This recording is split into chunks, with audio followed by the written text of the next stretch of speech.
Swaraj TV వారికి ముందుగా నమస్కారాలు। ఈరోజు నవంబర్ 29 తెలంగాణ ప్రాంతంలో 2009లో తెలంగాణ గురించి విద్యార్థులు అమరవీరులైతా ఉంటే అప్పుడు అధికారంలో ఉన్నటువంటి కాంగ్రెస్ తాత్సారం చేస్తూ ఉంటే తెలంగాణ రాష్ట్ర ఏర్పాటు కొద్ది కూడా ముందుకు జరిగిన సందర్భాలలో కేసీఆర్ గారు తెలంగాణ వచ్చుడో కేసీఆర్ చచ్చుడో అనే నినాదంతో ఆమరణ నిరాహార దీక్షకు సిద్ధమైన రోజు ఇది। ఆ ఆమరణ నిరాహార దీక్ష సందర్భంగా కేసీఆర్ గారిని అరెస్ట్ చేసి ఖమ్మం జైలుకు తరలించిల్లు। అప్పటి రోజు తెలంగాణ ప్రాంతంలో ఉన్నటువంటి ఏ ఒక్క రాజకీయ పార్టీ గాని ఏ ఒక్క కుల సంఘం గాని కేసీఆర్ గారి దీక్షకు మద్దతు ఇవ్వలేదు। కానీ ఇలా వాళ్ళందరూ తెలంగాణ తెచ్చిన దాంట్లో మేము కూడా ఉన్నామని క్లెయిమ్ చేసుకుంటా ఉన్నారు। కానీ ఆ రోజుల్లో తెలంగాణ కోసం కేసీఆర్ గారికి మద్దతు ఇచ్చింది కేవలం ఒక ఎంఆర్పీఎస్ సంఘం మాత్రమే, ఒక మందకృష్ణ మాదయ్య గారు మాత్రమే కేసీఆర్ గారికి మద్దతు ఇచ్చారు। ఆ రోజు కేసీఆర్ గారిని అలుగునూరు చౌరస్తా వద్ద అరెస్ట్ చేసి ఖమ్మం జైలుకు తరలిస్తే ఉస్మానియా యూనివర్సిటీలో విద్యార్థులు ఆర్ట్స్ కాలేజ్ నుంచి ఎన్సీసీ గేట్ వరకు ర్యాలీ తీస్తా ఉంటే మొన్నటి బాల్కా సుమన్ గారి మీద 18 లాఠీ దెబ్బలు అప్పుడున్నటువంటి మిలిటరీ పోలీసులు కొడితే సాక్షి టీవీ వారు 1, 2, 3, 4 అని 18 దెబ్బలను చూపెట్టినటువంటి రోజు।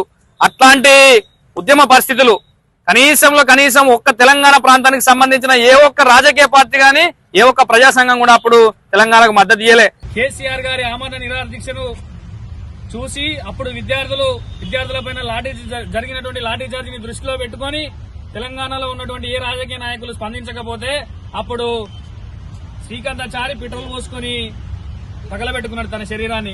ఒక దిక్కు శ్రీకాంతాచారి హాస్పిటల్లో చావు బతుకుల మధ్యలో పోరాడుతూ ఉంటే ఇంకొక వైపు కేసీఆర్ గారి ఆమరణ నిరాహార దీక్ష నిమ్స్ హాస్పిటల్లో జరిగింది। కానీ అప్పుడు కూడా అప్పుడున్నటువంటి కాంగ్రెస్ నాయకులకు చలనం లేకపోతే ఇక్కడ విద్యార్థి అప్పుడు శ్రీకాంతాచారి అమరుడైపోయిన తర్వాత డిసెంబర్ 9 ప్రకటన వచ్చింది।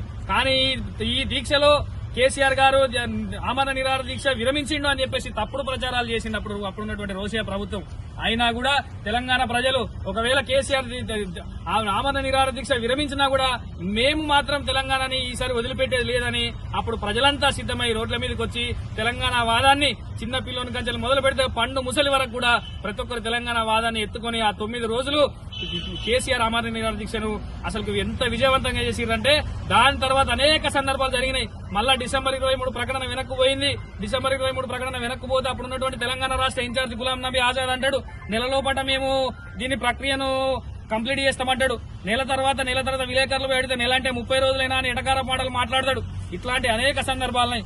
అప్పుడు తెలంగాణ పొలిటికల్ జేఏసీ ఏర్పడుతుంది। తెలంగాణ పొలిటికల్ జేఏసీ తో పాటు తెలంగాణ విద్యార్థి జేఏసీ ఏర్పడుతుంది। తెలంగాణ విద్యార్థి జేఏసీ అప్పుడు పిడమర్తి రవి నాయకత్వంలో ఉస్మానియాలో మీటింగ్ పెట్టి ఆంధ్ర వాళ్ళు సంక్రాంతి పండుగకు పోయిన వాళ్ళను ఇటు రానియం అని చెప్పేసి కోదాడ దగ్గర మేము గోడ అడ్డంగా కడతాము, అటు అలంపూర్ దగ్గర గోడ అడ్డంగా కట్టి అసలు ఆంధ్ర వాళ్ళని రానియమంటారు।